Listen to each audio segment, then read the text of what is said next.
Bonsoir à tous et bonne année 2026 et bienvenue sur Vision d'Afrique. En cette fin d'année 2025, le Cameroun se trouve à un moment charnière de son histoire politique. 3 voix, 3 discours, 3 récits s'affrontent. D'un côté, le président Paul Biya, au pouvoir depuis plus de 40 ans, qui a adressé ses vœux à la nation avec un ton de continuité et d'apaisement. De l'autre, Issa Chiroma Bakary, qui se présente comme le président élu et promet son retour au pays. Et enfin, Maître Alice Combs, figure du barreau et porte-parole autoproclamé du président légitime, qui a prononcé un discours d'une intensité rare, dénonçant la confiscation du pouvoir et la souffrance d'un peuple. Dans cette édition spéciale, nous allons écouter, analyser et décrypter ces 3 messages. Car au-delà des mots, ils traduisent 3 visions du Cameroun. Celle du pouvoir, celle de la résistance et celle de la justice. 1. Le discours de Paul Biya, le pouvoir en continuité. Le président Paul Biya, fidèle à la tradition, s'est adressé à la nation sur la CRTV. Son message, d'un ton calme et institutionnel, a salué la résilience du peuple camerounais, tout en insistant sur la stabilité du pays malgré les turbulences extérieures et les tensions internes. Il a promis une année 2026 de progrès, de relance économique et de consolidation de la paix nationale. Oui, mes chers compatriotes, nous serons ensemble, comme par le passé, transformer ces défis en opportunités. Et nous continuerons ensemble, notre marche déterminée vers le progrès, dans la sécurité et la paix. Je suis particulièrement sensible au soutien massif que vous avez cessé de m'apporter toutes ces années. C'est la raison pour laquelle je n'ai jamais ménagé aucun effort pour répondre à vos aspirations. Votre confiance m'honore et me sert de boussole dans l'action que je mène à la tête de notre cher et beau pays. Aucun mot n'a été prononcé directement sur les contestations de l'élection du 12 octobre 2025, ni sur la situation de figures comme Issa Chiroma ou Maître Alice Combs. Analyse. Ce silence n'est pas un oubli, c'est une stratégie.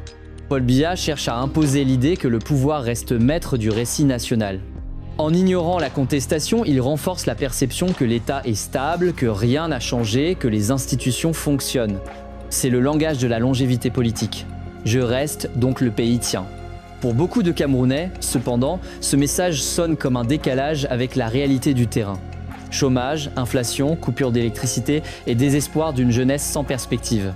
Mais dans l'esprit du régime, le calme institutionnel vaut mieux que la tempête du changement. C'est une rhétorique de pouvoir ancien. Apaiser, ignorer, durer. 2.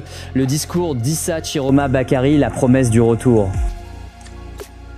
Sur sa page Facebook officielle, Issa Chiroma Bakary a publié un message long et solennel. Il commence par remercier ses partisans pour leurs efforts en 2025 et affirme que le plan du Cameroun de demain est en marche. Il insiste sur sa mission, servir le peuple camerounais. Il se dit convaincu que le temps de Dieu n'est pas celui des hommes, mais leur approche. Chiroma rend hommage à Maître Alice Combs, sa porte-parole, qu'il décrit comme l'incarnation du courage et de la résilience. Il promet de revenir très bientôt au pays et adresse un message à toutes les couches sociales, les jeunes, les femmes, les agriculteurs, les transporteurs, les anglophones, la diaspora. Son ton est religieux, presque messianique. Il parle de foi, d'unité, de bénédiction divine et de renaissance nationale. Analyse. Ce message de Chiroma est à la fois un serment politique et un acte de foi personnel. En se présentant comme président élu, il renforce sa légitimité auprès de ceux qui doutent des résultats officiels. Mais il évite soigneusement le langage de la confrontation directe. Pas d'appel à la rue, pas d'incitation à la violence. Il joue la carte du temps et de la patience, cherchant à garder sa crédibilité internationale tout en nourrissant l'espérance populaire. Ce ton mesuré contraste avec la colère visible sur le terrain, mais il envoie un message subtil. Le changement se prépare, mais il se prépare avec discipline. En politique camerounaise, cela rappelle une constante. Les opposants charismatiques savent parler au cœur, mais le système en place sait résister au temps. La question est donc, Chiroma pourra-t-il transformer cette ferveur en force politique réelle? Son exil pourrait devenir un symbole ou un piège. Le discours de Maître Alice Combs, le cri de la résistance. Quelques heures après le message de Chiroma, sa porte-parole, Maître Alice Combs, a pris la parole à son tour. Et son discours, publié également sur Facebook, est l'un des plus forts de cette fin d'année. Elle commence par une phrase marquante. Ce moment aurait dû être celui de la dignité retrouvée. Camerounaises, Camerounais, mes très chers compatriotes, ce moment aurait pu et aurait dû être celui de la célébration d'une dignité retrouvée et d'une fierté nationale restaurée. Hélas, la brutalisation de notre espace politique et social, la confiscation du pouvoir et le rétrécissement continu des libertés publiques fondamentales imposent à notre nation une tristesse que même les moments de communion sportive si chers à notre peuple ne parviennent plus à conjurer. Au cours de l'année 2025 qui s'achève, l'appareil d'État, capturé et instrumentalisé par un pouvoir en rupture de légitimité, a été utilisé pour vider le suffrage universel de sa substance et transformer votre vote en simple formalité sans conséquence. Pour empêcher l'alternance démocratique et maintenir un système arrivé au terme de sa légitimité. Pour enfermer notre jeunesse dans le recours à l'exil, à la débrouille, à l'absence de perspective d'avenir. Elle dénonce la brutalisation de l'espace politique, la confiscation du pouvoir et le rétrécissement des libertés publiques fondamentales. Elle accuse l'appareil d'État d'avoir transformé le suffrage universel en simple formalité. Elle parle de crimes politiques, d'assassinats et d'intimidation. Puis, elle prononce la phrase qui a fait réagir sur les réseaux « La peur a changé de camp ». Pour elle, l'année 2026 sera celle du courage lucide. Elle parle aux jeunes, aux femmes, aux travailleurs, aux agriculteurs, aux avocats, à la diaspora.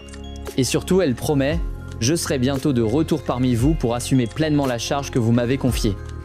Analyse. Ce discours est une déclaration politique majeure. Là où Chiroma prône la foi et la patience, Aliscom appelle au courage et à l'action. Elle pose un diagnostic dur, État en faillite morale, économie étouffée, institutions vidées de leur sens. Son ton est à la fois juridique et émotionnel. En juriste, elle parle de violation du suffrage universel. En militante, elle parle de martyrs et de sacrifices. En proclamant que la peur a changé de camp, elle cherche à inverser le rapport psychologique entre pouvoir et peuple. Ce n'est plus le citoyen qui doit craindre l'État, dit-elle, mais l'État qui doit craindre le peuple. Pour une grande partie de la jeunesse camerounaise, ce discours incarne la voix qu'ils attendaient. Ferme, claire, sans compromis, mais pour le pouvoir, c'est une ligne rouge. En parlant d'illégitimité du régime, elle franchit le seuil de la contestation pour entrer dans le registre de la résistance ouverte. En résumé, Chiroma appelle à la foi, Aliscom appelle à l'action. 4.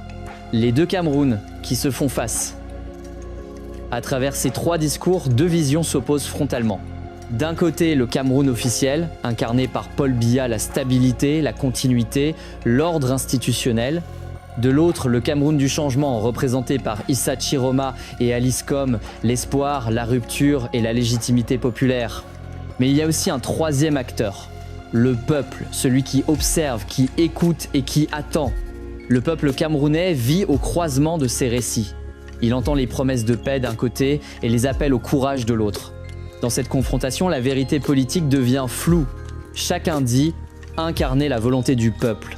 La question fondamentale, c'est qui parle vraiment au nom du Cameroun? Est-ce l'État institutionnel qui continue d'agir au nom de la légalité? Ou est-ce l'opposition qui revendique la légitimité morale? Analyse. La crise actuelle n'est plus seulement une lutte de pouvoir. C'est une guerre de récits. Celui du pouvoir contre celui de la résistance. Et dans cette guerre, les réseaux sociaux deviennent l'arène principale. Facebook, là où ces discours ont été publiés, est désormais un espace politique à part entière. Ce n'est plus seulement un lieu d'expression, c'est un champ de bataille symbolique.